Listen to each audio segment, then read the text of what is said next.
Hi, this is Charting Man Dan of thechartguys.com, home of technical analysis education. Click the link for a free week trial, no credit card required, and gain access to our multiple live broadcasts daily, community chat room, educational videos, nightly watch lists, and more. Invest in your education and future and join the community today. Looking at VRX on the daily and weekly time frame, so a bullish day today, but lots of profit taking and weakness. The bulls not really trusting VRX overnight, it appears. So we had our low, we had our bounce high up at 29.66. We established a higher low, and now we are seeing resistance. We hit a high today of 29.41, so that's still a lower high. Now the psychology of a cup and handle pattern is currently occurring with the high on the left side. You consolidate, you are unable to break the left side resistance. You consolidate and form a handle, and then you break out to the upside. So this is a very short-term cup and handle pattern, and it's something that I'll never trade based off of. I'll never look at something and say, oh, that looks like a cup and handle, I'm going to get in for the breakout. It's just something to keep in mind.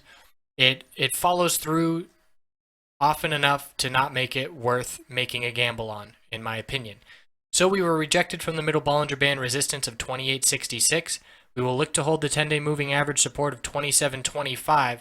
If we were to lose this support of 25.24, the low of this consolidation, that would be a lower high and then a lower low and a big setback for this bounce for the bulls. So we really need to see a break above that level, ideally get above this 50-day moving average resistance of 30.57, and then be looking back to where we were trading all of April. So the weekly chart is going to show that we have a battle coming up with the 10-week moving average resistance.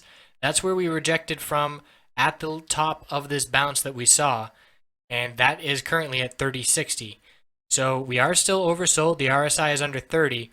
If and when this 10-week moving average can become support, I'll take the bulls a lot more seriously in VRX, and we will be looking to potentially head back up to that 38.50 level where we did top out.